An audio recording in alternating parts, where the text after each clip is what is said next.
आज जो हम क्लास करेंगे, देखो फायर का मतलब क्या होता है? आग। और आइस का मतलब बर्फ।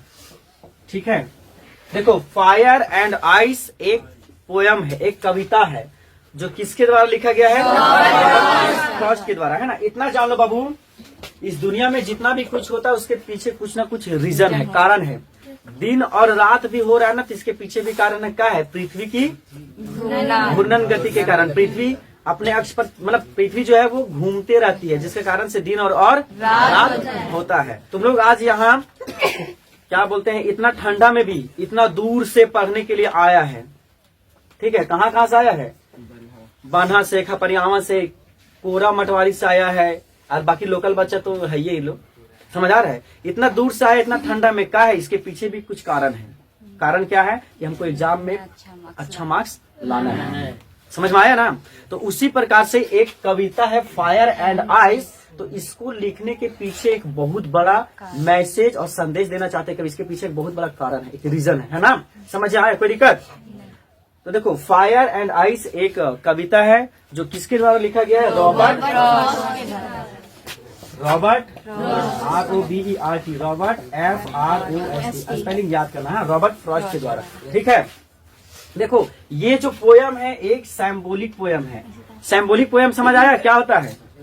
एग्जाम्पल बता रहे। एग्जाम्पल, अगर तुम लोग मंदिर में गया, पूजा कर रहा है, भगवान को प्रणाम कर रहे, जैसे फूलवा नीचे गिर गया, तो ये एक सैम्बल है, एक चिन्ह है, एक प्रतीक है कि भगवान तुमसे खुश है, तुम्हारा मनोकामना पूर्ण हो गया है कि नहीं? इसको बोलते हैं सैम्बोलिक। क्या? सैम्बोलिक। समझ आ रहा है?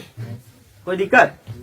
तो उसी प्रकार से फायर और आइस का मतलब क्या? फायर का मतलब होता है आग और आइस का मतलब होता है बर्फ। इस कविता में कवि बताए हैं कि इस दुनिया का जो अंत है वो किससे होगा?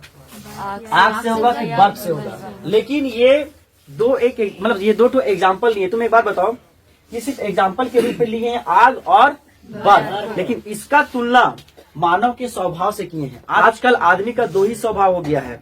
आदमी के अंदर दो ही, क्या बोलते हैं उसको? आजकल आदमी इतना स्वार्थ हो गया है कि उसके मन में दो ही चीज चलता है, एक लालच और एक घृणा। लालच। अच्छा एक बात बताओ, मान के चलो तुम्हारे घर में साइकिल है। क्या है? साइकिल। तो दोस्त जैसे तुम लोग के दोस्त ने जैसे स्कूटी ले ली, तो मन में लालच बढ़ेगा, काश हम स्कूटी वाला करिए। अब क्या करेगी? मम्मी को जीत करेगी, हमको स्कूटी ले दीजिए, नहीं तो खाना नहीं खाएंगे, है ना। कोई बच्ची तो इतना ज्यादा धमकी देती, मजबूरी में माँ बाप को स्कूटी लेना पड़ता है ना। तो ये सब क्या है? लालच है ना।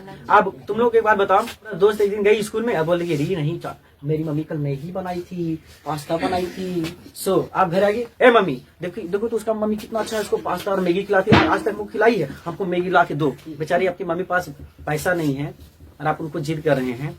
अरे तुमको तो खुश होना चाहिए कि इतना खुश नसीब है कि तुम्हारे माँ बाप है, माँ है तुम्हारे पास। उसका सोचो जिसकी कोई माँ नहीं होती, जो सड़क के किनारे बेचारा मांग के खाता है और नहीं मिलता, बेचारा भूखे सो जाता है। जिसके पास रहने के लिए घर नहीं है, तुम्हारे पास ऑलरेडी इतना अच्छा घर है। अरे कितना खुश नसीब है कि भगवान के जैसा एक माँ है जो कि इतना कुछ होने के बावजूद तुम्हारा वो पालन पोषण कर रही है। तो क्यों जिद करना? अगर पॉसिबल हो पाएगा तो मम्मी खुद से लाके खिलाएगी, है कि नहीं। तो ये सब लालच है ना। अपने एक बार मान के चलो, हम बहुत दिन से कुछ कर रहे हैं लेकिन पैसा नहीं कमा रहे हैं ना। अब क्या हुआ, एक आदमी हमको आया, बोला कि सुनो उसको टपकाना है, टपका दो, 1 लाख रुपया देंगे। अब क्या करेंगे? उस 1 लाख रुपया के लालच में आकर के आदमी को उसका जान ले लेंगे ना। ऐसे ना आजकल नहीं हो रहा है, नहीं सुना, दिन दहाड़े वहां जा रहा है, उस आदमी को गोली मार दिया, तो जो गोली मारा उसको कोई ना कोई पैसा दिया होगा ना। तो लालच बढ़ा ही नहीं बढ़ा। तो तुम एक बार बताओ, आजकल दुनिया में ज्यादातर लोगों का अंत किससे हो रहा है? लालच के कारण से हो रहा नहीं हो रहा है। उसके बाद एक चीज और बताते हैं, नफरत। घृणा मतलब नफरत। मान के चलो आज अगर कहीं मेला जाओ, कहीं भी जाओ, कुछ भी जाओ, थोड़ा सा कहीं बगझक हो गया ना, तो सच कह रहे हैं कि पहले एक समय था कि बात में ही क्लियर हो जाता था, लड़ाई झगड़ा लोग ज्यादा नहीं करता। लेकिन अब अगर दुर्गा पूजा में लड़ाई हुआ है ना, तो इसका बदला स्पेशल लड़का लोग को बता रहे, लड़की लोग तो इससे दूर रहती है, लड़का लोग को बता रहे हैं, अगर दुर्गा पूजा में केकरो बगझक हो गया ना, तो इसका बदला इन लोग रामनवमी भी निकालेगा, लेकिन छोड़ेगा नहीं। इतना थेथर हो गया लड़का लोग, कहीं न कहीं उसके प्रति नफरत था ना। नफरत था नहीं था?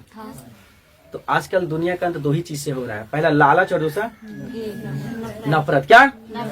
और यही दो चीज कभी यूज किया है। अब कौन आग मने नफरत होता है कि इसके मने नफरत, ये सब बताएंगे और यहाँ से क्वेश्चन पूछा जाएगा, है ना। तो एकदम ध्यान से अब कथा सुनना थोड़ा, ठीक है। देखो यहाँ पे fire and ice is a symbolic poem, ठीक है। यहाँ ब्यूटीफुल पोएम मत लिखना, सिंबॉलिक मतलब बाबू एक प्रतीकात्मक कविता है। प्रतीकात्मक मतलब किसी चीज के बारे में बताया गया, डायरेक्ट कंपेयर किया गया, तुलना किया गया, ठीक है। तो यहाँ देखो, मनुष्य का तुलना यहाँ दो चीज से किया गया है। मनुष्य के स्वभाव का तुलना, बाबू मनुष्य के स्वभाव का तुलना, स्वभाव मतलब आचरण, आचरण माने व्यवहार का तुलना दो चीज से किया गया, फायर एंड आइस, ठीक है। यहाँ देखो, इसलिए बोले इसको सिंबॉलिक पोएम। क्या सिंबॉलिक पोएम? क्वेश्चन आएगा, fire and ice is which types of poem? पहला creative poem, effective poem, symbolic poem, none of this. Symbolic poem. आगे देखो, तो देखो fire and ice is a symbolic poem which is written by, जो लिखा गया है किसके द्वारा? रॉबर्ट किसके द्वारा? रॉबर्ट फ्रॉस्ट के द्वारा। इन दिस पोएम, इस कविता में, क्या इस कविता में, द पोएट डिस्कस्ड, कवि बताए हैं, about the end of the world, की दुनिया का अंत कैसे होगा, ठीक है। Either by the fire, by ice, with the self destruction and emotion हो गया, इनेशंस लिखा है, emotion of the human beings. अब यहाँ देखो, इधर सुनो, इधर पहले मैं एग्जांपल लेते हैं, तुम लोग बता दो कि दुनिया का अगर सिर्फ अभी आग और पानी का ही बात करो, ठीक है, जो कवि डायरेक्ट इस कविता में यूज किए हैं ना, जो कंपेयर किए हैं मानव से, उस पर छोड़ दो, ठीक है, लालच और नफरत वाला। तुम लोग बताओ, अगर तुम लोग को पूछा जाए, तुम लोग एक बात बताओ, सॉरी, इस दुनिया का अंत अगर होना हो तो कैसे होगा, आग से कि पानी से?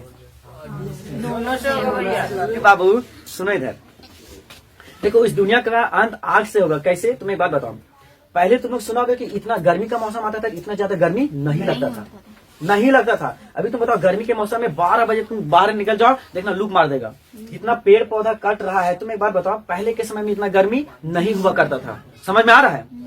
गर्मी के धूप के समय भी लोग इधर से उधर जाते थे, अब गर्मी के समय पूरा रोड सन्नाटा, लगेगा कोई शमशान घाट है, नहीं लगता जी? कोई भी गांव जाओ तो लगेगा कि गांव नहीं, शमशान घाट में आए हैं, पूरा शांत, समझ आ रहा है? तो सुनो इधर, क्या है कि इतना ज्यादा सूर्य का प्रकाश अब आने लगा है कि बाबू वो हमारे लिए हार्मफुल हो गया है, ठीक है। हार्मफुल कैसे हुआ? तो ओजोन परत खत्म हो रहा है, ठीक है। ये सब साइंस का टॉपिक है, मतलब भूगोल का, सब पढ़ लेना, ठीक है। तो अब सुनो, दिनों दिन बता दे तुमको, आज हम लोग शुद्ध हवा ले रहे हैं, शुद्ध सूर्य का प्रकाश ले रहे हैं, शुद्ध जल पी रहे हैं, किसके कारण से? पेड़ पौधों के कारण से। लेकिन आज क्या हो रहा है कि बहुत बड़ा बड़ा कंपनी विकास के नाम पर विनाश कर रहा है। बड़का में एनटीपीसी कंपनी आए ना, आज देखो कि कितना भारी मात्रा में कितना जंगल को काटा, कितना पेड़ पौधा उजाड़ा है। अब तुम एक बात बताओ, तो अब बताओ, पेड़ पौधा कट रहा है, ओजोन परत उससे नुकसान हो रहा है। अब सूर्य का प्रकाश डायरेक्ट क्या हो रहा है? पृथ्वी पे आ रहा है। अब दिनों दिन और पेड़ पौधा कट रहा है कि लग रहा है? कट रहा है ना। अब तुम सोच के देखो, जिस दिन सारा पेड़ पौधा कट जाएगा, अब दिनों दिन क्या होगा कि सूर्य का प्रकाश डायरेक्ट पृथ्वी पे आएगा, जिसके कारण से अगर कोई आदमी बाहर निकला तो तुरंत जल के स्वाहा, तखन को बोलेगा कि कोई भगता निकल पर बना सोना कर दिल के, पूरा जल के राख हो जाएगा, समझ आ रहा है? तो जैसे जिस तरह से आज पेड़ पौधा कट रहा है, जितना फैक्ट्री लग रहा है, जितना धुआं पॉल्यूशन वगैरह हो रहा है, एक दिन क्या होगा कि ओजोन लेयर है ना, ओजोन मतलब सुरक्षा कवच जो पृथ्वी को बचा के रखा है, धीरे धीरे पूरा नष्ट हो रहा है। और ये पूरा नष्ट होगा तो डायरेक्ट सूर्य का प्रकाश पड़ेगा और पृथ्वी में जितना भी चीजें जल के राख हो जाएगा, समझ आ रहा है? एक चीज और बोलते हैं, आग से तो ऐसे अंत होगा। अभी देखो, कोई एक देश क्या बोलते हैं, जिस तरह तुम लोग के बीच दोस्त यार में लड़ाई झगड़ा होता है ना, दुनिया में कितना देश है? बहुत सारा। अब पता चला कि आज अभी देखो हाल ही में भारत और पाकिस्तान के बीच लड़ाई हो गया, लड़ाई हुआ ना। अब लड़ाई हुआ क्या हुआ, पाकिस्तान वाला भी भारत पे मिसाइल दागा, लेकिन कुछ नहीं हुआ। लेकिन अब जब भारत को गुस्सा चढ़ गया ना, तो देखो पाकिस्तान में कितना परमाणु हमला किया था, देखो पाकिस्तान के कई जगह जल के राख हो गया था, और कितना आदमी तो जिंदे जल गया था। तो उन लोग का अंत कैसे हुआ? आग से हुआ। और ये जो हुआ, जो भारत मिसाइल दागा पाकिस्तान पे, तो कहीं ना कहीं भारत को तो नफरत आया ना पाकिस्तानियों के ऊपर। नफरत पैदा कौन किया? वही सब ना किया, छेड़ने गया था भारत वाला आदमी को, पहलगाम में जाकर के नहीं मारा था जी, धर्म पूछकर गोली मारा था। तो एक बार बताओ, वो आदमी का अंत कैसे हुआ? आग से हुआ। तो आग से कैसे अंत हुआ? मतलब कि कहीं ना कहीं मोदी जी के मन में नफरत हो गया पाकिस्तानियों के खिलाफ। तो देखो, दुनिया का अंत दो ही चीज से हो सके। तो अब देखो, अब बोलेगा सर आग से तो समझ में आ गया, अब पानी से कैसे? ये नहीं कहना कि सर कोई जल गया तो अंदर आग से अंत हो गया, नहीं। पानी से कैसे होगा? तुम लोग हिमालय का नाम सुना है? हिमालय मतलब कि पहाड़, जिस तरह भी पहाड़ में देखता है ना, तो वो भी पहाड़ है, लेकिन ये पेड़ पौधा वाला नहीं, पूरा बर्फ से, पूरा बर्फ है, समझ आ रहा है? जम्मू कश्मीर में जाओ तो पूरा बर्फीली एरिया। अब सुनो, जब पृथ्वी का टेम्परेचर बढ़ेगा तो वो पिघलेगा कि नहीं पिघलेगा? आज तनी सुन, जब पानी माता बर्फ लेता है, यहाँ रख दो, वो पिघल के देखना कितना पानी, मतलब पानी बन जाता है, बनता नहीं बनता? एक छोटा सा बर्फ जब पिघलता है बहुत सारा पानी का रूप ले लेता है। जब उतना बड़ा पहाड़ अगर जिस दिन पिघल गया हम सर्च करें पूरा आधा का पूरा पृथ्वी डूब जाएगा। तो देखो हिमालय मतलब बाबू ऐसा पहाड़ जो पूरा बर्फ से ढका, पूरा बर्फ का ही पहाड़ बना हुआ है हिमालय, ठीक है। जिस दिन टेम्परेचर ज्यादा बढ़ा और वो पिघला उस दिन क्या होगा पता है, पूरा पृथ्वी पानी से डूब जाएगा। समझ आ रहा है? तो दुनिया का अंत दोनों चीज से हो सकता है, जिस तरह से आज का सिचुएशन हो गया है, आग से भी और बर्फ से भी, ठीक है। किसी आदमी के मन में अगर इच्छा होता है ना कुछ चीज करने का, तो ऑलरेडी लालच पैदा हो जाता है। नहीं समझा? समझे? देखो हम क्या बोले, हमको 4 व्हीलर लेना है, मन में क्या इच्छा हुआ ना, इच्छा मतलब मन किया कि 4 व्हीलर ले, इसके लिए क्या किया, हम किसी और को टपका दिए, है ना, लालच हो गया ना। तो खैर ये सब छोड़ो। तो बाबू आग का मतलब क्या होता है, ग्रीड मतलब कि लालच। क्या होता है? लालच, ठीक है। ये एग्जाम में डायरेक्ट पूछेगा, what is the meaning of fire, ठीक है। ग्रीड, हेट, हैप्पी, इनमें से कोई नहीं, ग्रीड, ठीक है। आगे देखो, द पोएम डिस्क्राइब, ये कवि कहते हैं जिस तरह से आज मानव का इच्छा और जुनून बढ़ते जा रहा है, ठीक है,